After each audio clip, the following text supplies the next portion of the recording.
अस्सलाम वालेकुम नाज़रीन, प्रोग्राम न्यूज़ मेकर्स के साथ मैं हूं आपकी मेज़बान ज़रियाब आरिफ। पाकिस्तान में आज कोरोना केसेस की मजमूई तादाद 2,13,000 से तजावुज़ कर गई है। इस वबा के पेश नज़र स्मार्ट लॉकडाउन की हिकमत अमली भी तमाम सूबों में अपनाई गई है, जिसके बाद केसेस कम होने की बिना पर इलाकों में आमदोरफ्त को भी मुमकिन बनाया जा रहा है। ताहम ऐसे में हुकूमत की तरफ से तालीमी निज़ाम को चलाने के लिए तालीमी इदारों को खोलने का फैसला 7 जुलाई को मुतवक्के है। इन हालात में क्या हुकूमत को ये फैसला करना चाहिए कि तालीमी इदारों को खोला जाए? हम इस पर प्रोग्राम के पहले सेगमेंट में बात कर रहे हैं। दूसरी तरफ हम बात करेंगे मकबूजा वादी कश्मीर की। यूँ तो मकबूजा कश्मीर में हर शहीद की मौत अपनी एक मुनफरिद कहानी रखती है, लेकिन आज सोपोर में 3 साल के नवासे के सामने बेगुनाह नाना के कत्ल ने हर हसास दिल को झंझोड़ कर रख दिया है। सोशल मीडिया पर इस वक्त सोपोर टॉप ट्रेंड बन चुका है, वही टॉप ट्रेंड कि जिसे तमाम आलमी ताकतें अपने मकासद के हुसूल के लिए इस्तेमाल करती हैं। क्या इस दिलखराश वाक़े ने इन्हीं आलमी ताकतों का ज़मीर भी झंझोड़ा होगा, या बिल्कुल जिस तरह माजी में होता रहा है इस बार की सूरत हाल हमें वैसे ही दिखाई देगी? और प्रोग्राम के आखिरी हिस्से में हम शामिल करेंगे इदारा शुमारियात की महंगाई से मुतालिक रिपोर्ट को, जिसके अदाद व शुमार कुछ यूँ हैं कि जून 2020 में महंगाई जो है वो 8.59% तक पहुंच गई है, जबकि अगर हम इसका मवाजना करें माजी की निस्बत गुज़िश्ता साल की निस्बत तो वो इसकी शरह 8% थी। मतलब गुज़िश्ता साल की निस्बत इस साल का मवाजना ये है कि 0.59% इसमें इजाफा हुआ है। PTI की गवर्नमेंट जो है वो आने वाले दिनों में महंगाई को कंट्रोल कर पाती है नहीं, क्योंकि रातों रात अगर 25 रुपये फ़ी लीटर पेट्रोल की कीमत में इजाफा होता है तो आगे का जो तखमीना है या अंदाज़ा है वो लगाना थोड़ा मुश्किल हो जाता है। इस पर बात करने के लिए हमारे साथ मौजूद होंगे सीनियर सहाफ़ी तज्ज़ियाकार नासिर चौकताई साहब। NBC बहुत शुक्रिया में अपना वक्त देने के लिए। प्रोग्राम में हमारे साथ मौजूद होंगे एंकर पर्सन और तज्ज़ियाकार कामरान यूसुफ साहब, तज्ज़ियाकार नसीम सिद्दीकी साहब भी प्रोग्राम में हमारे साथ शामिल गुफ्तगू होंगे। मुजम्मल सोहरवर्दी साहब भी हमें ज्वाइन कर रहे हैं और साथ ही साथ सीनियर सहाफ़ी तज्ज़ियाकार नज़ीर लगारी साहब भी हमें ज्वाइन कर रहे हैं। तो बात करते हैं सबसे पहले पाकिस्तान में तेज़ी से बढ़ते कोरोना केसेज की सूरत हाल के हवाले से, जिसके हवाले से मैंने पहले भी आगाह किया कि केसेज जो हैं वो इस वक्त 2,13,000 से तजावुज़ कर चुके हैं। ताहम अगर हम एजुकेशन डिपार्टमेंट की बात करें, एजुकेशन मिनिस्ट्री के हवाले से बात करें, तो इस वक्त गौर फिक्र किया जा रहा है कि 7 जुलाई को मुल्क भर के तालीमी इदारे खोलने का फैसला सामने आ सकता है। कॉन्फ्रेंस 2 जुलाई को होना थी इस हवाले से, जिसमें दीगर जो बड़े तालीमी इदारे हैं जिनमें बड़ी बड़ी यूनिवर्सिटी शामिल हैं उनकी वीसीज भी मौजूद होने हैं और उनकी जानिब से भी तजावीज़ पेश की गई हैं, लेकिन इम्कान जाहिर किया जा रहा है कि शायद ये इदारे खुल सकते हैं। अब 7 जुलाई को चूँकि मुल्क भर के तालीमी इदारे खोलने का फैसला मुतवक्को है, तो क्या इन हालात में तालीमी इदारे खुलने चाहिए? ये एक सवाल ये निशान है। NBC बताइएगा, आप समझते हैं कि जो हालात इस वक्त मुल्क में चल रहे हैं उसके पेश नज़र हुकूमत को ये फैसला करना चाहिए कि हाँ तालीमी इदारे खोल दिए जाएं? जरिया कौमें अपने बच्चों का बड़ा ख्याल रखती है, अपने ज़्यादा बड़ों से ज़्यादा, बालिगों से ज़्यादा उन बच्चों का ख्याल रखती है जिनकी उम्रें 6 साल हैं, 7 साल हैं, 8 साल हैं, 10 साल हैं, जो नर्सरीज में, जो KGs में, जो प्री प्राइमरी में पढ़ रहे हैं, और इनका ख्याल इतना रखते हैं वो कि इनके लिए वो कुछ भी कर सकते हैं। जापान की मिसाल ले लें आप, चाइना की मिसाल लें, और बरसग़ीर के बाज़ मालिक हैं उनकी मिसाल ले लें आप। और स्कूल खोले गए, चीन में भी स्कूल खोले गए, सबको पता है, लेकिन जिस तरह चीन ने स्कूल खोले हैं क्या आप उस तरह खोल सकते हैं कि हर बच्चे का फिजिकल डिस्टेंस 6 मीटर और 3 इधर, और उसके लिए रुकावट लगाई गई हो, उनको ऐसे हेड दिए गए हों, ऐसे उनको टोपियाँ दी गई हों कि वो डिस्टेंस खुद ब खुद बच जाए, कोई करीब भी ना है। जापान की आप नकल भी नहीं कर सकते। अगर आप 25% जापान और चाइना को कॉपी कर सकते हो तो बहुत अच्छी बात है, स्कूल खोलें, लेकिन ये ख्याल रखें कि मलबा आप पे गिरेगा। बच्चे अगर इन्फेक्टेड होते हैं स्कूल में जाकर, तो वो ये इन्फेक्शन जो है पूरे ख़ानदान में फैलाते हैं, पूरे मोहल्ले में फैला सकते हैं, बहुत आराम से उन प्ले ग्राउंड से फैला सकते हैं जहाँ वो खेलते हैं। तो इसीलिए पाकिस्तान ने बहुत अक्लमंदी की थी कि पहली डेथ के फ़ौरन बाद तकरीबन मेरे ख्याल 13-14 मार्च को स्कूल बंद कर दिए गए थे, तालीमी इदारे बंद कर दिए गए थे। बहुत रेजिस्टेंस आ रही है, मुझे पता है शादी हॉल्स की तरफ से और स्कूलों की तरफ से बहुत दबाव आ रहा है सरकार के ऊपर कि स्कूल खोलें, शादी हॉल खोलें, हमें हमारा कारोबार करने दें। हमारे यहाँ कारोबार से बहुत ज़्यादा दिलचस्पी है, हमारे यहाँ दुकानदारी से बहुत ज़्यादा दिलचस्पी है, हमारे सियासी दुकानदारी भी आपको पता है किस तरह की होती है। तो पहले बच्चों को आप सिक्योर कर लें, उनके माहौल। आपने अपने बच्चे स्कूल नहीं देखे होंगे, बिकन हाउस छोड़ दें, सिटी छोड़ दें, ग्रामर छोड़ दें, इन स्कूलों को छोड़ दें, नीचे आ जाएं अगर आप, तो एक कमरे में 30-30 बच्चे बैठे हुए मिले हुए, एक कुर्सी पर 3-3 बच्चे, किस तरह करेंगे इसको आप?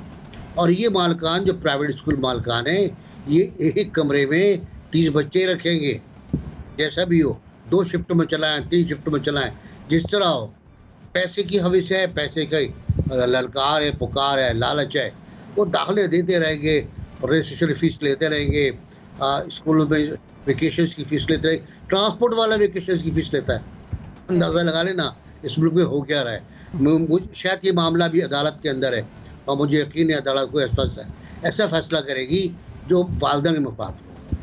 तो मतलब आप ये कह रहे हैं कि अगर हुकूमत बेहतरीन फैसले कर लेती है, जापान की तरह, चीन की तरह, तब इस फैसले की तरफ चली जाए कि खोल लिए जाए। अदरवाइज आप कह रहे हैं कि बच्चों का मुस्तकबिल दाव पर लगाने की जरूरत नहीं है। ये हमारा मुस्तकबिल दाव पर है, कौम का मुस्तकबिल। कामरान, इसी पॉइंट के साथ आपकी तरफ आऊंगी। क्या समझते हैं आप कि ये ले लेना चाहिए, हुकूमत को इस फैसले की तरफ जाना चाहिए? पहले तो काश ये अच्छा होता कि हम चीन और जापान जैसे चुगताई साहब कह रहे हैं, उन जैसी कौम, डिसिप्लिन कौम होते तो शायद इस मुल्क का जो पाकिस्तान का हाल है वैसा हाल ना होता। हकीकी मानों में हम साउथ एशिया के इस वक्त या एशियन टाइगर होते, क्योंकि जिस तरह की चीन और जापान की डिसिप्लिन्ड कौम है, माशाल्लाह से पाकिस्तान की कौम तो किसी भी तरह से उस तरह की डिसिप्लिन कौम नहीं है। दूसरा ये चीज़ कि 7 जुलाई को मुझे नहीं पता कि हुकूमत क्या फैसला करती है। सबसे पहले कि जुलाई और अगस्त ये तो वैसे ही समर वेकेशंस हैं, इन 2 महीनों में तो तालीमी इदारे खोलने का तुक तो वैसे ही नहीं बनता। दूसरा, अगर आपने तालीमी इदारे खोलने हैं तो सबसे पहले तो हमें ये देखना है कि कोरोना वायरस की पीक पाकिस्तान में क्या आ चुकी है, अभी तक नहीं आई, क्योंकि हुकूमत के अपने अंदाजों के मुताबिक पीक पाकिस्तान में या तो जुलाई के आखिर में आएगी या अगस्त के शुरू में आएगी। तो सबसे पहले तो हमें उसका इंतजार करना है कि पीक आती है या नहीं आती और कब आती है। और दूसरा एक और चीज कि इस वक्त जो आपने केसेस की तादाद बताई शायद बढ़कर अब 2,15,000 से ऊपर हो चुकी है, लेकिन मैं आपको वसूख से कह सकता हूं कि जो पाकिस्तान में इस वक्त अनरिपोर्टेड केसेस हैं वो शायद इससे भी बहुत ज्यादा हैं। मतलब मेरा अपना तजुर्बा है, आपका भी यकीनन तजुर्बा होगा, अपने जानने वालों में, अपनी फैमिली में कई ऐसे लोग आपको मिलेंगे कि जिनको सिम्टम्स थे, जो बीमार हो रहे हैं, जिनको खांसी है, जिनको एक फेज के बाद आई, लेकिन क्योंकि उनकी तबीयत इतनी ज्यादा खराब नहीं हुई कि वो टेस्ट करवाने जाएं या हॉस्पिटलाइज्ड हो, तो वो बिल्कुल अनरिपोर्टेड केसेस हैं। तो इसलिए मेरे ख्याल में तो केसेस की तादाद वैसे ही पाकिस्तान में बहुत ज्यादा है। और अगर आप तालीमी इदारे खोल देंगे तो जाहिर है, जैसे नासिर बेग चुगताई साहब ने कहा, कि वहां पर मुमकिन नहीं है कि आप उस तरह के से SOPs फॉलो कर सकें। जब इतने छोटी क्लासरूम्स में आप बच्चों को भरेंगे तो यकीनन पोटेंशियल है कि वो ज्यादा इस तरह के केसेस, मजीद इन्फेक्शन फैलने का है। मैंने पहले भी ये कहा था कि अगर गवर्नमेंट स्कूल खोलना चाहती है, तालीमी इदारे खोलना चाहती है, तो जो फहरिस्त उन्होंने बना रखी है कि कौन से सेक्टर्स को खोलना है, तो ये इनको बिल्कुल आखिर में रखें। और अगर जब खोलने का फैसला भी कर लेते हैं तो उसमें भी आपको फेजेस बनाने पड़ेंगे। मसलन सबसे पहले यूनिवर्सिटीज को देखना पड़ेगा। यूनिवर्सिटीज के क्योंकि लड़के लड़कियां बज़ाहिर और वैसे भी मैच्योर होते हैं, तो वहां पर मुमकिन है कि आप अगर उनको SOPs देंगे, उनको मास्क का कहेंगे, उनको सोशल डिस्टेंस का कहेंगे, तो शायद उस पर वो अमल दरामद कर सकें। वहां पर अगर आपका कामयाब होता है सारा सिलसिला, तो फिर आप कॉलेजेस की तरफ आ सकते हैं, फिर स्कूल्स की तरफ आ सकते हैं, और सबसे आखिर में जो आपके प्राइमरी स्कूल हैं, प्ले ग्रुप है, नर्सरी है, ये जो बच्चे हैं, मतलब ये तो बिल्कुल आपने आखिर में इनको रखना है। लेकिन फिलहाल अगर 7 जुलाई की हुकूमत कोई टाइम लाइन देती है कोई कि कब से हम स्कूल खोल रहे हैं, तो मेरे लिए बहुत हैरान कुन होगा, क्योंकि अभी बहुत गैर यकीनी की सूरत हाल है। सही। नज़ीर लगारी साहब, चाइना की एक नई तहकीक के मुताबिक वो अफराद जिनमें सिम्टम्स मौजूद नहीं हैं, कोरोना वायरस जिनमें सिम्टम्स मौजूद हैं, उनकी निस्बत तेजी से फैल सकता है। इसके बाद आपकी रिमार्क्स क्या हैं इस मामले पर कि अगर फैसला किया जाता है कि तालीमी इदारे खोल दिए जाएंगे और ये 7 जून को ये फैसला मुतवक्को है? असल मसला तो कार्टेलाइजेशन का है ना। पेट्रोल की कीमतें अचानक क्यों बढ़ी? चीनी माफिया की रिपोर्ट आने के बाद कार्रवाई क्यों नहीं हुई? पाकिस्तान के जो आपका कौमी एयरलाइन है उसको इस तरह से क्यों बर्बाद किया गया? और फाइनल क्यों आपकी तमाम परवानें बंद हुई हैं? हर जगह पर इंटरेस्ट काम कर रहा है। यहाँ पर एजुकेशन का एक सेक्टर है जिसके अंदर लोगों का बहुत बड़ा इंटरेस्ट है, बहुत बड़ी चेन्स हैं जो कमाती हैं, और उनको उनके पैसे उस तरह से नहीं पहुंच रहे जिस तरह से पैसे उनको पहुंचने चाहिए। ये लोगों की जेब से पैसे पहुंचाना चाहते हैं पेट्रोल वालों को, ये पहुंचाना चाहते हैं चीनी वालों को, ये पहुंचाना चाहते हैं एजुकेशन वालों को, ये पहुंचाना चाहते हैं प्राइवेट हेल्थ केयर वालों को, प्राइवेट अस्पतालों को, ये पहुंचाना चाहते हैं आटे चोरों को। ये पाकिस्तान के लोगों की जेब पर डाका मारने वाले लोग हैं। ये हुक्मरानी इसलिए कर रहे हैं कि लोगों की जिंदगी को अजीरन कर दिया जाए। भाई जुलाई और अगस्त तो वैसे ही आपके छुट्टियों के महीने होते हैं। आपने उन दिनों में मार्च के एंड से या मार्च के मिड से शुरू किया, अप्रैल मई जून आपने गुजार लिए हैं। जुलाई और अगस्त को आपने गुजारना है। पहले बच्चे जो हैं वो तो यूनिवर्सिटियां इम्तिहान ले चुकी हैं, फाइनल हो चुके हैं। तमाम यूनिवर्सिटियों ने ऑनलाइन एजुकेशन हुई है। स्कूलों में, बड़े बड़े स्कूलों में ऑनलाइन एजुकेशन होती रही। उसके बावजूद मसला ये है कि उनको फीसें पहुंच रही हैं या नहीं पहुंच रही। असल मसला ये है। बिल्कुल। और हुकूमत इस कार्टेलाइजेशन को प्रमोट कर रही है, हुकूमत माफियाज को परवान चढ़ा रही है। वजीर आज़म खुद कह रहे थे कि एफबीआर में माफिया है, इदारों में माफिया है, फलां जगह पर माफिया है, फलां जगह पर माफिया है। उनको जगह जगह है कि वो मुल्क के चीफ एग्जीक्यूटिव है, उनको पता है कि मुल्क के वजीर आज़म है और वो कार्रवाई नहीं करते, इसलिए कि माफिया के साथ उनका इंटरेस्ट वाबस्ता है। उनका पर्सनल इंटरेस्ट, पाकिस्तान का इंटरेस्ट नहीं, उनका जाती इंटरेस्ट वाबस्ता है। सही। मुज़म्मिल सुहरावर्दी साहब, इसमें कोई शक नहीं कि कुछ यूनिवर्सिटीज़ इस सूरत हाल के पेश नज़र, चूँकि मौशी एतबार से उन्हें नुकसान का सामना है, फीसिस के हवाले से है, वो चाह रही हैं कि उनकी यूनिवर्सिटीज़ खुल जाएं और वो उस हवाले से अपना मौक़िफ़ भी मीडिया के थ्रू गवर्नमेंट तक पहुँचाने की कोशिश करें। एक राय ये भी है जो कि नज़ीला गारी साहब ने दी है, लेकिन इसके बावजूद आप समझते हैं कि ये बच्चों का चूँकि मुस्तकबिल है तो इदारे खोल देने चाहिए? देखिए, अभी तो 7 जुलाई को पहली मीटिंग बुलाई है जो फेडरल एजुकेशन मिनिस्टर ने, 3 को होनी थी, 7 को बुलाई है। उसमें सारे स्टेक होल्डर्स को बुलाया है और उनको कोई SOPs के हवाले से एक पेज पर लाने की कोशिश की जाएगी। और मेरे ख्याल में अभी तो प्रोसेस शुरू हुआ है, ये एक मीटिंग में तो SOPs तय भी नहीं हो जाएंगे। फिर इनकी कैटेगरीज तय होनी है, कौन से स्कूल और कॉलेजेस हैं जो SOPs पे अमल कर सकते हैं, कौन से हैं जो नहीं कर सकते। जैसे कि कहा गया है कि कुछ स्कूल तो बिल्कुल घरों में बने हुए हैं, वहाँ तो SOPs फॉलो ही नहीं हो सकती, छोटे छोटे घरों और कमरों में। कुछ स्कूलों की प्रॉपर बिल्डिंग्स हैं, वो शायद SOPs को फॉलो भी कर सकती हैं, कुछ जगह शिफ्टें हो सकती हैं, कुछ जगह नहीं हो सकती हैं। तो एक तो मेरा ख्याल है कि सवाल बहुत प्री मैच्योर है कि 7 तारीख को खुल रहे हैं। अभी तो मेरा ख्याल है गवर्नमेंट ने इस जानिब ये ठीक है टाइमिंग के साथ एक लिया है कि अभी 7 जुलाई को उनसे बैठेंगे, 3-4 मीटिंग्स होंगी। अगर हमने अगस्त सितंबर में भी खोलने हैं कोई SOPs के साथ, तो कम से कम उसके लिए बातचीत तो 7 जुलाई से शुरू होगी ना। अगर अगस्त सितंबर में खोलने हैं, क्या हमने सितंबर में या अक्टूबर में खोलने हैं तो हम बातचीत भी सितंबर या अक्टूबर में ही करेंगे, तो ऐसा तो नहीं हो सकता। लिहाजा इस हद तक तो ठीक है कि वो मीटिंग पहले 3 को होनी थी, फिर शफकत साहब की वालदा की डेथ की वजह से अब वो 7 को हो रही है। लेकिन जो ज़्यादा बड़ा मसला है वो ये है कि इस बहरान में हमारी जो हुकूमत है वो एजुकेशन के शोबे को रेगुलेट करने में बिल्कुल नाकाम रही है। आप देखें, आज मैं लाहौर की इंजीनियरिंग यूनिवर्सिटी, वो कोई प्राइवेट यूनिवर्सिटी नहीं है, पब्लिक सेक्टर यूनिवर्सिटी है, UET पुराना इदारा है, university of engineering and technology. उसके VC का नोटिफिकेशन देख रहा था कि हमारे पास स्टाफ को तनख्वाहें देने के पैसे नहीं है, लिहाजा हम स्टाफ की तनख्वाहों में कट लगा रहे हैं और पेंशन्स में। क्लर्कों तक की तनख्वाह उन्होंने इस बार कट लगा के जुलाई में देने का फैसला किया है, क्योंकि जी यूनिवर्सिटी के पास पैसे नहीं है और जी फंडिंग रोक दी गई है। देखिए, अब सरकारी इदारों की फंडिंग, मैं प्राइवेट सेक्टर तो लूट मार करता होगा, मैं बात कर रहा हूँ, लेकिन अगर आपकी सरकारी यूनिवर्सिटियाँ भी अपने असातिज़ा को और स्टाफ को तनख्वाह देने की पोजीशन में नहीं है, तो सरकार को सोचना चाहिए कि वो उसका एजुकेशन पे क्या फोकस है। 15 लाख के करीब पंजाब में और ओवरऑल कहते हैं पाकिस्तान में कोई 35 लाख के करीब ऐसे असातिज़ा हैं जो प्राइवेट सेक्टर में पढ़ाते हैं। स्कूलों में, कॉलेजों में, यूनिवर्सिटियों में। सिर्फ पंजाब में 15 लाख तो वो साथ हैं जो स्कूलों में पढ़ाते हैं प्राइवेट, उनको पिछले 3 माह से 1 रुपया तनख्वाह नहीं मिली। सरकार का कोई रेगुलेटरी निज़ाम नहीं है, सरकार कोई चेक नहीं कर सकती, टीचर फीसें मिल रही हैं, तनख्वाहें नहीं मिल रही हैं। मैं समझता हूँ कि इस पेंडेमिक में गवर्नमेंट की जो एजुकेशन सेक्टर पे पॉलिसी थी वो नाकाम हुई है। रेगुलेशन नहीं कर सके हैं, कुछ फोकस नहीं कर सके हैं, कोई असातिज़ा को तनख्वाह नहीं दिला सके हैं, फीसों का निज़ाम नहीं बनवा सके हैं। तो बिल्कुल एक नाकामी हुकूमत की इस एजुकेशन सेक्टर में हमें कोरोना में नज़र आती है।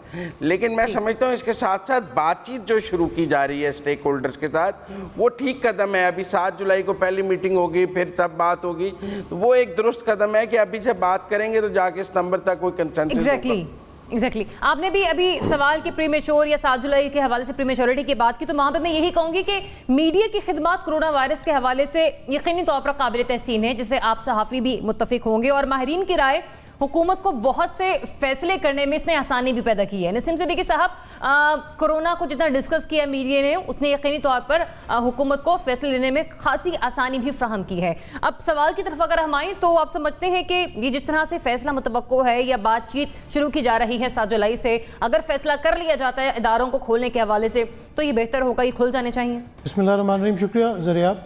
जब आपका सवाल होता है तो मुझे कुछ लोगों का पता होता है, दोस्तों का, कि उधर से जो फौरी तौर पे जो है ना वो हुकूमत के पीछे लठ लेके पड़ जाना है। हुकूमत भी काम के लिए बैठी हुई है, अगर वो काम नहीं करेंगे तो भी उन पर तनकीद होगी, और जब वो काम करना चाहते हैं तो भी तनकीद लाई जाती है, कार्टलाइजेशन का इल्ज़ाम लगाया जाता है, बेनिफिट्स का इल्ज़ाम लगाया जाता है। यहाँ पे हमारी बच्चों की तालीम का मामला है। मार्च से बच्चे स्कूल नहीं जा रहे, जो ऑनलाइन उन्होंने एजुकेशन दी है उसका कोई फ़ायदा नहीं हुआ। कई दफ़ा मैंने देखा कि बच्चे सो रहे होते थे या लेटे होते थे और ऑनलाइन होते थे। तो इसके ऊपर अभी एक प्रीमेच्योर बात है। अभी पहले 2 तारीख को मीटिंग होनी थी, वो वफाकी वज़ीर तालीम शफ़कत महमूद साहब की वालदा के इंतकाल की वजह से 7 तारीख पे चली गई। तो बैठ के कम से कम डिस्कस तो करेंगे ना। ये तो नहीं हो सकता कि हम अपने एजुकेशन सिस्टम को बिल्कुल तबाह कर दें, छोड़ दें, उसके ऊपर कोई डिस्कशन ही ना करें। स्टेक होल्डर्स को लेके बैठा जाएगा, उनसे SOPs के ऊपर बात होगी कि किस तरह खोले जाएँ। लाजमी नहीं है कि अभी जुलाई या अगस्त में ही खोल दिए जाएँ। अगर आपने सितंबर में भी स्कूल, कॉलेजेस, यूनिवर्सिटीज़ को खोलना है तो उसके लिए कोई ना कोई लाहेअमल तैयार करना। ये कोरोना कोई अभी ख़त्म होने नहीं जा रहा, ये कोरोना अभी चलता चला जाएगा। तो मेरे ख्याल से ये हुकूमत का अच्छा फ़ैसला है कि वो स्टेक होल्डर्स के साथ बैठ रहे हैं, बैठ के वो बात करेंगे और SOPs तय करेंगे। मैं कामरान की एक बात से बिल्कुल इख्तलाफ करूंगा। उन्होंने कहा कि यूनिवर्सिटीज़ अगर पहले खोल दी जाए तो वो SOPs के ऊपर ज़्यादा अमल करेंगे। यूनिवर्सिटी में जब आप कहेंगे सोशल डिस्टेंसिंग का तो मेरे ख्याल से उनके लिए मुश्किल होगा, बच्चे तो फिर भी कर लेंगे। तो अब देखना ये होगा कि आने वाले दिनों में जो 7 तारीख को मीटिंग होती है उसमें वो क्या बात करते हैं और उसके बाद क्या जो है डिसीजन लिए जाते हैं। क्योंकि जुलाई अगस्त में तो वैसे ही summer vacation all over the world चल रही होती है। तो मेरा नहीं ख्याल कि अभी कोई जुलाई में या अगस्त में स्कूल, कॉलेजेस, यूनिवर्सिटीज़ खुलने वाले खुलेंगे अपने टाइम में, सितंबर के फर्स्ट वीक में हो सकता है। लेकिन उसके लिए इनको तमाम SOPs तय करने पड़ेंगे। और जो सैलरीज का भी मसला है, दुनिया में इतना बड़ा ये इस वक्त क्राइसिस आया है कि बड़े से बड़े मुल्क जो है वो अपने लोगों को पैसे नहीं दे पा रहे। बड़ी से बड़ी एयरलाइन इस वक्त जो है वो अपना बैंकरप्सी की तरफ जा रही है। तो हम फ़ौरन हुकूमत पे इल्ज़ाम लगा देते हैं कि जी वो पैसे नहीं दे पा रहे। जो दुनिया को पेंडेमिक में इस वक्त क्राइसिस आए, पाकिस्तान भी उसी क्राइसिस में है और इस सब को हमने मिलजुल के जो है इसमें से निकलना है बाहर। तो मतलब आप कह रहे हैं कि अगर हुकूमत जाती है तो वो मतलब हमें उसके फैसले को देखना चाहिए, खैर मकदम करना चाहिए कि अगर वो स्कूल खोलते हैं। ठीक है, एम्बेसी आपने हाथ खड़ा किया था, आप कोई कमेंट ऐड करना चाह रहे? मैं सिर्फ ये कह रहा था कि हमें इस गुफ्तगू को सिविलाइज रखना चाहिए, तहजीब के दायरे में रहना चाहिए हमको, जो वालिदैन ने सिखाया है हमको। अब नसीम सिद्दीकी साहब बहुत प्यारे आदमी हैं, बहुत ज़हीनी इंसान हैं, बहुत पढ़े लिखे आदमी हैं। वो कह रहे हैं हम लठ लेके पीछे पड़ जाते हैं। हम पागल नहीं हैं, हमारा दिमाग ख़राब नहीं है। हम भी यहाँ तक 40-45 साल के बाद पहुँचे हैं जहाँ हम बैठे हैं आज। पढ़ लिख कर आए हैं, सहाफ़त भी पढ़ी है, बड़े बड़े सहाफ़ियों से सामने जानूए तय किया है, शागिर्दी इख्तियार की है, उनसे लफ्ज़ों का इस्तेमाल सीखा है, उनसे दायरा तहजीब सीखा है। उसमें ख़तरनाक ख़बर, बहुत हौलनाक ख़बर, बहुत हल्के से देने का तरीक़ा सीखा है, फ़न सीखा है। तो हमें चाहिए कि ये अल्फाज रट, क्योंकि अगर अब मैं इसका जवाब दूंगा तो आपको बहुत बुरा लगेगा। मुझे पता है मेरे चारों दोस्त क्या सोच रहे हैं इस वक्त, उस लठ के बारे में जो आपके हाथ में था, number 1। Number 2, already Sindh announce कर चुका है समर वेकेशंस। इस जो 7 जुलाई की मीटिंग है उसका एजेंडा तो बताइएगा ना, क्या एजेंडा है, क्या तय करने वाले हैं आप लोग? क्या आप लोग बड़े स्कूलों के से मजबूर हो रहे हैं कि हमारे बड़े कैंपस से खोल दो हमको? मसला ये है कि फीस जा रही है, हर महीने फीस जा रही है बच्चों की, इवन ना ऑनलाइन एजुकेशन पे भी फीस जा रही है, पूरी फीस। पर अब एक बच्ची वो डिज़ाइनिंग कर रही है, फैशन डिज़ाइनिंग कर रही है, उसको पूरे ड्रेस बनाकर नेट पे दिखाने पड़ रहे हैं ना। इमेजिन, वो पूरे कपड़े सी रही है, वो डिज़ाइनिंग कर रही है, वो खूबसूरत बना रही है, वो बहुत टॉप। उसका ख्याल था उससे एग्जीबिशन होगी, कोई एग्जीबिशन नहीं हुई, पैसे लिए गए उसके। और उसके बाद उससे कहा बेटे नेट पे दिखा दो, नेट पे दिखा दिया। उस बच्ची बेचारे रो भी रही थी वो। तो मेरा ख्याल है थोड़ा सा हमें जज्बात को काबू में रखना चाहिए, अल्फाज का इस्तेमाल बहुत दिक्कत करना चाहिए। आपको भी सिखाया होगा सारी बात। पॉइंट आपका आ गया और आप ही की बात को पकड़ते हुए यहाँ से पॉइंट मैं भी ऐड करूंगी। 2 सेकंड जी कामरान जी 2 सेकंड सिर्फ। ये मैं वो बिल्कुल चौधरी साहब की बात को सिर्फ आगे, नसीम सिद्दीकी साहब दोस्त हैं, भाई हैं, मैं इनसे ये पूछूंगा कहीं अभी फैसल वाडा साहब से तो नहीं मिल के आए? अब एनबीसी ने मना कर दिया तो मैं खामोश ही रहूं तो बेहतर है। चले, मैं यहाँ पे सिर्फ कमेंट के साथ ऐड करूंगी कि अभी भी बहुत सारे वालिदैन, बहुत सारे बच्चे फीसिस को लेकर परेशान है। यूनिवर्सिटीज़ खुल नहीं रही हैं और बारहा कहा जा रहा है कि आप अपनी पूरी फीसिस जो हैं वो इदारों में जमा करवाएं। जबकि ऑनलाइन सिस्टम के हवाले से भी अगर बात करें तो वहाँ पे सूरत हाल हमें खासी बुरी नज़र आ रही है। तो वहाँ पर भी हुकूमत को देखना चाहिए कि किस तरह से बच्चे जो हैं ये अगर अपनी आवाज़ मीडिया के सामने नहीं ला पाते हैं कि इस डर और खौफ की वजह से कि यूनिवर्सिटीज़ उनकी डिग्रियों में ताख़ीर कर देगी और उनके सेमेस्टर्स फ्रीज कर देगी, इस वजह से वो वालिदैन और बच्चे अपने मुतालबात या अपने तहफ़्फ़ुज़ात सामने नहीं। आगे बढ़ते हैं, अगले सेगमेंट की तरफ बात करते हैं मकबूजा वादी कश्मीर की, जहां पर इंतहाई दिलखराश अंदोहनाक वाक़या एक बार फिर से रोनुमा हुआ। काबिज भारतीय फोर्सेज ने बेगुनाह शहरी को 3 साल नवासे के सामने शहीद किया और भारतीय फोर्सेज की इस बेरहमी को कैमरे की आंख ने महफूज किया, जिसे देखकर शदीद रद्द अमल सामने आ रहा है। अगर हम समाजी राब्ते की वेबसाइट ट्विटर का भी जिक्र करें तो वहां पर भी इस वक्त सोपुर टॉप ट्रेंड बना हुआ है। इस तरह के मुख्तलिफ ट्रेंड्स हैं जो कि आलमी ताकतें अपने मकासद के हुसूल के, फिर वो सियासी मकासद हो, समाजी मकासद हो, मौशी मकासद हो, उनके हुसूल के लिए इन ट्रेंड्स को यूज़ कर रही होती हैं। लेकिन आज जो ट्रेंड चल रहा है जिस तरह आज की हलाकत सामने आई है, क्या इसने आलमी ज़मीर को झंझोड़ा होगा? मासूम बच्चे की ये तस्वीर क्या आलमी ज़मीर को झंझोड़ने के लिए काफ़ी है? एनबीसी आप समझते हैं? मैंने इस बारे में 1 हफ्ते पहले भी बात की, 4 रोज़ पहले बात की थी और मैं कुछ जज्बाती भी हो गए थे, जनरल साहब जज्बाती हो गए थे और उन्होंने सुनाई थी मुझे, मैंने भी अपना जवाब दिया था। मैं आज भी इस बात पे कायम हूँ कि भारत मकबूजा कश्मीर में पहले की तरह आज ज़्यादा शिद्दत के साथ कत्लेआम कर रहा है।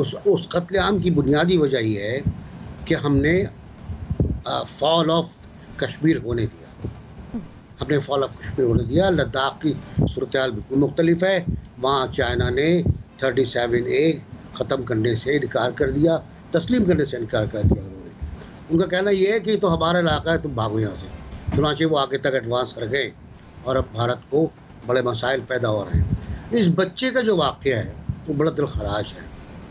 ये अपने नाना के साथ और अपने कज़न के साथ जा रहा था कि भारतीय फ़ौज ने फायरिंग की, पहले इसके चचा को मारा, फिर उसके नाना को मारा और फिर इस बच्चे को वहाँ बिठा के फ़ोटो शूट हुआ है। शूटिंग के बाद फ़ोटो शूट हुआ है। अगर आप तस्वीरें गौर से देखें जो आपने चलाई हैं तो आपको अंदाज़ा हो जाएगा, बाकायदा फ़ोटो शूट हो रहा है, बच्चे को बिठाया गया है, बच्चा रो रहा है, बच्चे की आवाज़ें भी सुनाई हैं इंडियन चैनल्स ने, नाना को मार दिया, नाना को मार दिया। अब ज़ाहिर है वो बच्चा इतना बड़ा तो नहीं है, 3-4 साल का बच्चा बता सके कि भारतीय फ़ौज है, इंडियन आर्मी है, तो नहीं कह सकता वो। लेकिन उसके बाद दिखाया गया है कि एक जवान बंदूक ताने में उसके नाना की तरफ सुस्त ले रहा है और वो बच्चा बैठा हुआ है, फिर बच्चा उसकी तरफ उठ के जा रहा है। कहानी क्या बनाई गई कि बच्चे को रेस्क्यू किया गया। और मुझे इंतहाई अफसोस है भारत के उन दोस्तों पर, अपने सहाफ़ियों पर, जो ये कहते थे कश्मीर पे जुल्म हो रहा है, ज़्यादती हो रही, और इस वाक़े को वो रेस्क्यू ऑपरेशन करार दे रहे हैं। किससे रेस्क्यू हुआ बच्चे को? नाना को मार दिया आपने, उसके मामू को मार दिया आपने, और उसके बाद बच्चे को उठा के ला रहे हैं और उसको आप डिस्प्ले कर रहे हैं कि साहब देखें ये जो है सूरत हाल वो ये है कि मुजाहिदीन दहशतगर्द जो भी कह लें वो बच्चों तक को नहीं छोड़ रहे हैं। मेरा एक बड़ा कंसर्न जो मुझे है वो अली गिलानी साहब की हुर्रियत कॉन्फ्रेंस से अलहदगी है। ये मुझे बड़ा कंसर्न है, ये नहीं होना चाहिए था। ये बहुत मुश्किल से इत्तेहाद हुआ था और मैं इसका गवाह भी हूँ कि किस तरह मीर वाइज फारूक के कत्ल के बाद ये इत्तेहाद हुआ, किस तरह अली गिलानी साहब मीर वाइज, छोटे मीर वाइज जो अब बड़े मीर वाइज हैं, उनसे मिलने में तैयार हुए और किस मौसर अंदाज में हुर्रियत कॉन्फ्रेंस ने स्ट्रगल को आगे बढ़ाया। ये स्ट्रगल चलनी चाहिए, इसको ब्रेक नहीं होना चाहिए, इसमें इख्तलाफ नहीं होना। इख्तलाफात हैं, मुझे पता है इलाकाई इख्तलाफात हैं, लेकिन ये इख्तलाफ नहीं आना चाहिए। स्ट्रगल में, आज़ादी की लड़ाई में कोई इख्तलाफ नहीं होना चाहिए। कामरान, ये 3 साला आयात को तो हम सभी देख रहे हैं, लेकिन जो कश्मीर मीडिया सर्विस की रिपोर्ट है उसके मुताबिक गुज़िश्ता माह 5 बच्चे यतीम भी हुए हैं। हम इस तस्वीर का ही हवाला अगर देकर बात करें तो इस तस्वीर ने सोया हुआ आलमी ज़मीर जगाया होगा या काफ़ी है ये तस्वीर इसके लिए? मेरे ख्याल में आलमी ज़मीर क्या है जगाया होगा, मुझे नहीं लगता कि इससे आलमी ज़मीर, अगर आपका मतलब है कि जो ताकतवर ममालिक हैं, अमेरिका है, यूरोप है, या इवन हमारे मुसलमान ममालिक भी देख लें कि अगर सरकारी तौर पर उनकी कश्मीर के हवाले से या भारत के हवाले से कोई मौक़िफ़ में तब्दीली आएगी तो वो तो नहीं लगता।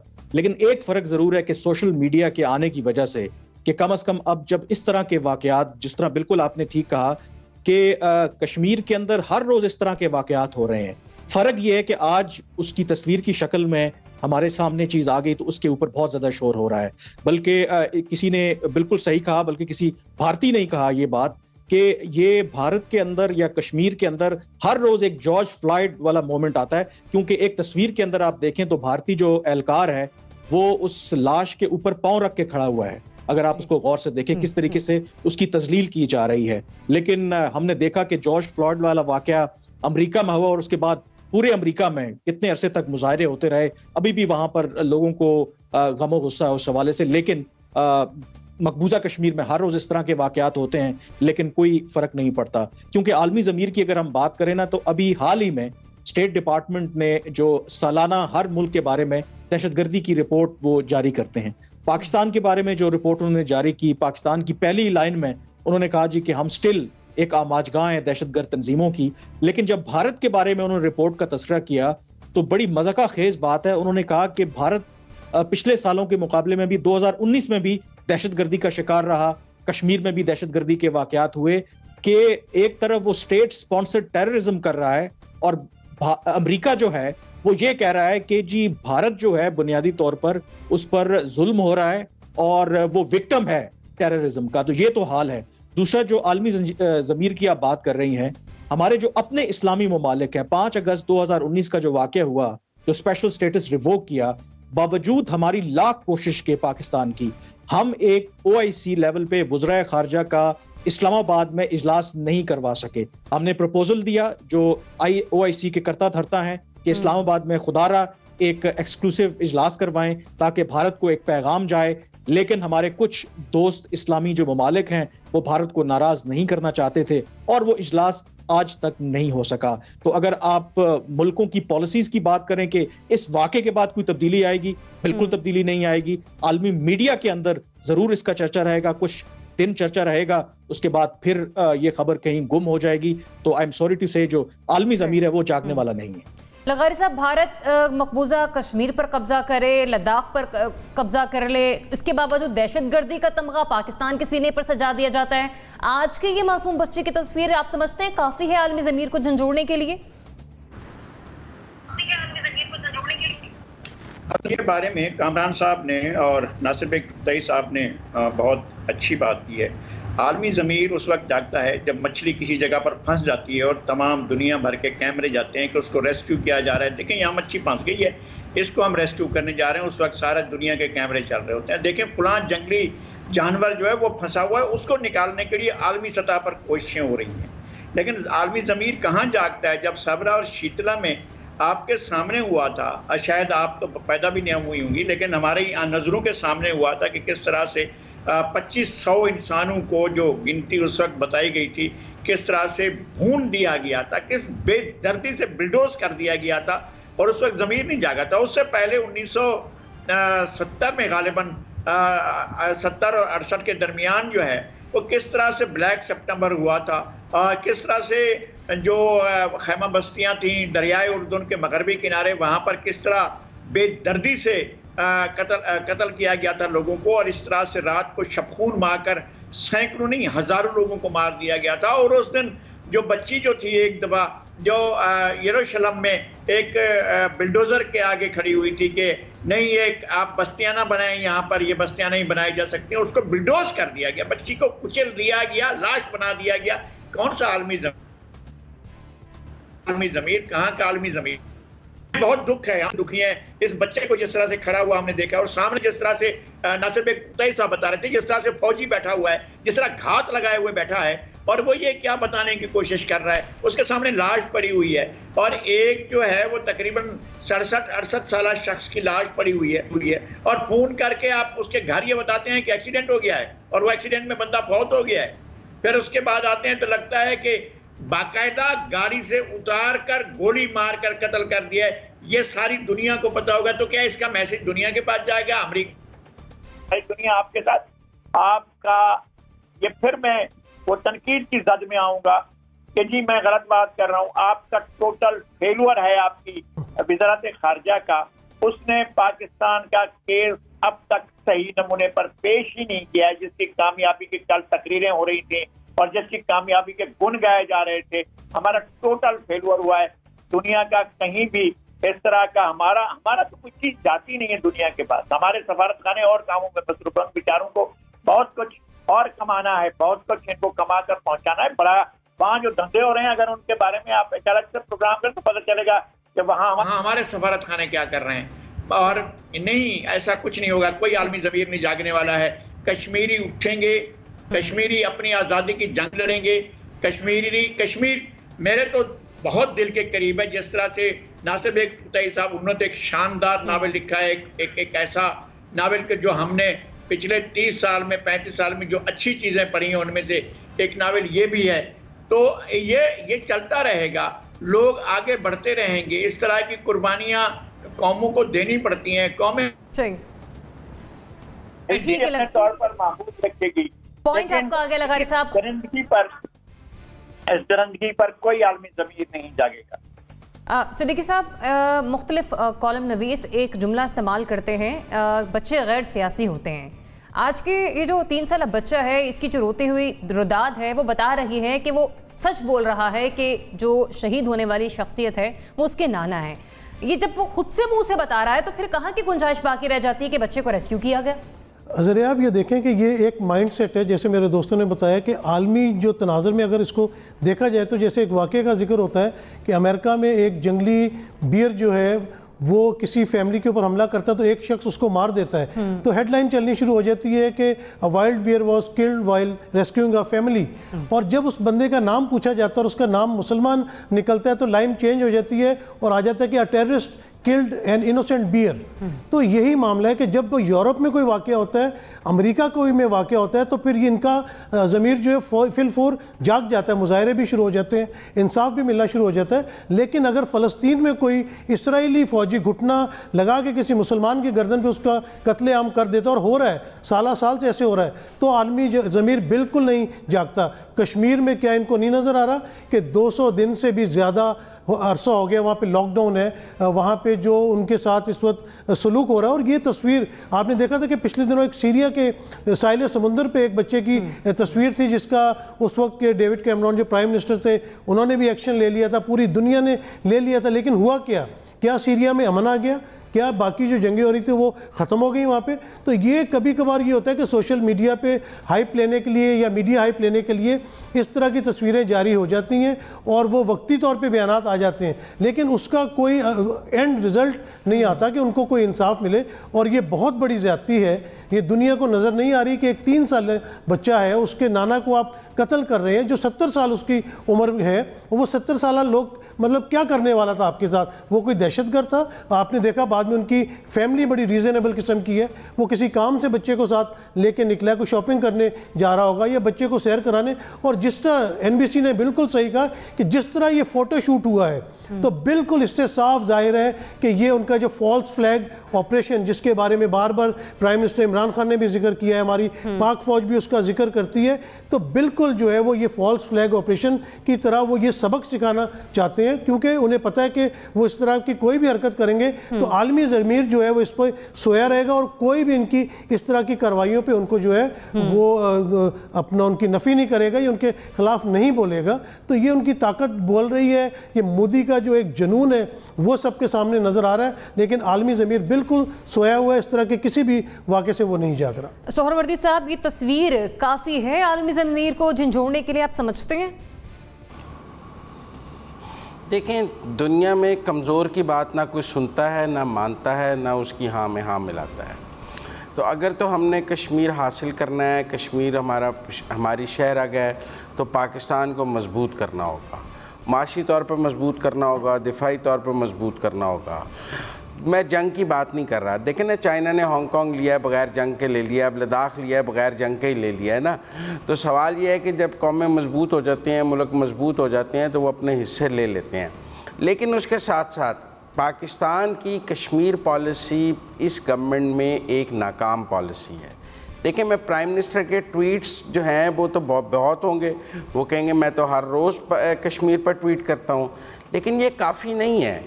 प्राइम मिनिस्टर को इसके ऊपर, एक कश्मीर के ऊपर हमें एक हमजहत पॉलिसी बनानी पड़ेगी कि अगर हम हुकूमतों को अपने साथ नहीं मिला सकते, कम से कम आलमी राय अम्मा तो हमवार कर सकते हैं। दुनिया के जमहूरी ममालिक में जाके वहाँ की आवाम में तो कश्मीर का मुकदमा लड़ सकते हैं, वहाँ के आम आदमी को तो इस जुल्म के बारे में बता सकते हैं, आलमी राय अम्मा तो हमवार कर सकते हैं, हम इंटरनेशनल मीडिया में जा सकते हैं, हम वहाँ दुनिया को बता सकते हैं, लेकिन हम ऐसा करने में कामयाब नहीं हुए हैं। एक आध तकरीर UN असेंबली में, चंद ट्वीट, यही कश्मीर का मुकदमा रह गया है इस गवर्नमेंट का, और वो समझती है ये कर कर उसने कश्मीर का पूरा फ़र्ज़ अदा कर दिया है।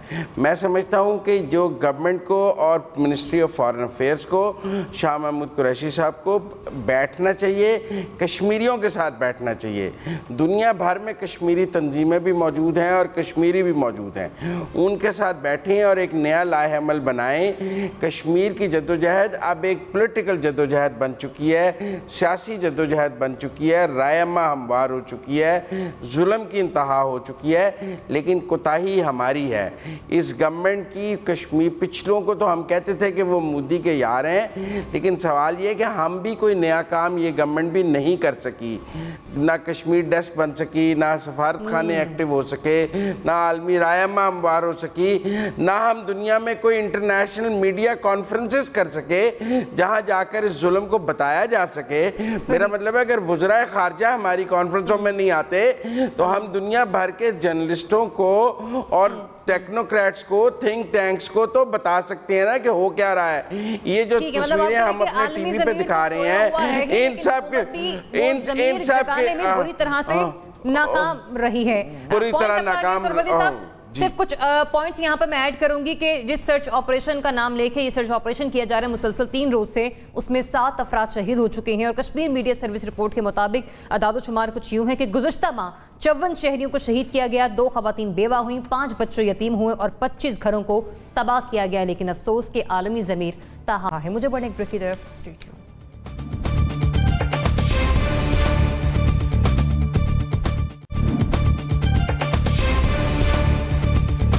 Welcome back. नाज़रीन, दायरा-ए-शुमारियात की रिपोर्ट सामने आई है जिसके मुताबिक गुज़िश्ता माह महंगाई की शरह 8.89% तक जा पहुंची और इससे पहले अगर हम मई की बात करें तो ये जो अदाद-ओ-शुमार थे वो 8.2% के थे। तो मुल्क में महंगाई में चूंकि मजीद इजाफा देखा गया, जून में शरह 8.59% तक जा पहुंची।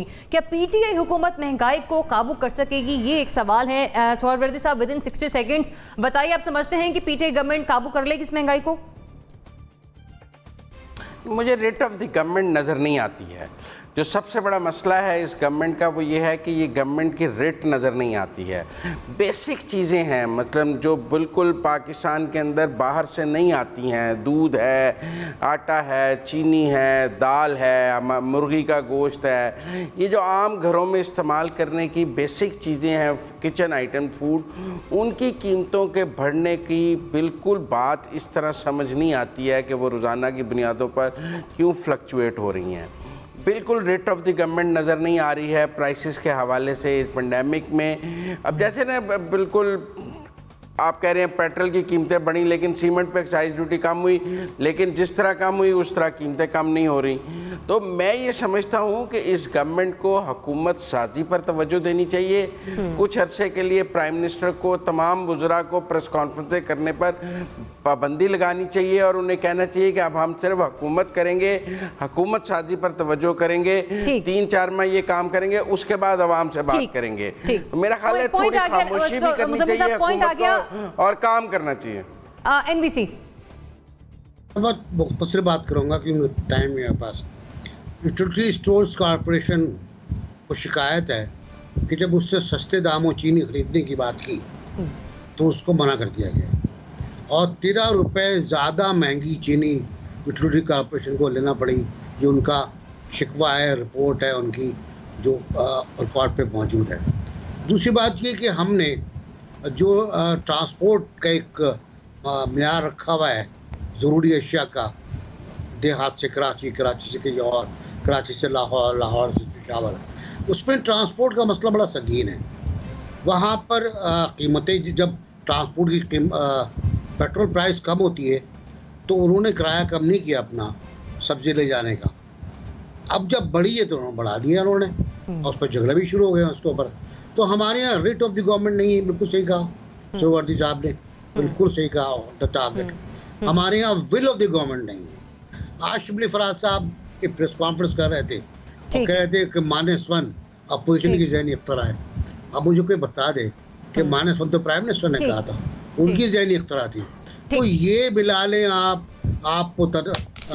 कीमतें मिला लें, सब एक अजीब और गरीब। ठीक है, पॉइंट आ गया। Sorry to interrupt you, Siddiqui साहब वेरी क्विकली। आप ये देखिए कि PTI की गवर्नमेंट से मुझे तो अब उम्मीद बिल्कुल नहीं लग रही कि वो महंगाई पे काबू कर सकेगी, क्योंकि जब खान साहब कंटेनर पे खड़े थे या वो अपोजिशन में थे तो वो माफियाज़ का जिक्र करते थे तो उस वक्त अच्छा लगता था, लेकिन अब माफियाज़ के बारे में जिक्र करते हुए बिल्कुल सही नहीं लगता। मैं सोहरावर्दी साहब NBC से बिल्कुल इत्तेफाक करूँगा कि इस वक्त रेट ऑफ द गवर्नमेंट भी नहीं है और विल ऑफ द गवर्नमेंट भी नहीं है, क्योंकि ये क्या अब आधा तकरीबन टेन्योर आपका गुजर चुका है और मिड टर्म इलेक्शन की बातें हो रही हैं। तो आप अगर इलेक्शन में भी जाएंगे तो किस मैनिफेस्टो के साथ लेके जाएंगे? आप देखें, अगर आप कहते हैं कार्टल्स बने हुए हैं, माफियाज़ हैं, चीनी के, आटे के, आलू के, टमाटर के, ट्रांसपोर्ट के, हर चीज़ के कार्टल्स हैं, इनको किस तरह तोड़ना है? जब तक आप रेट ऑफ द गवर्नमेंट कायम नहीं करेंगे, इनको पकड़ेंगे नहीं, इनको सजाएं नहीं देंगे, इस जिनको काबू नहीं करेंगे, तब तक इस महंगाई के ऊपर काबू नहीं हो सकता। और ये बोतल से जिन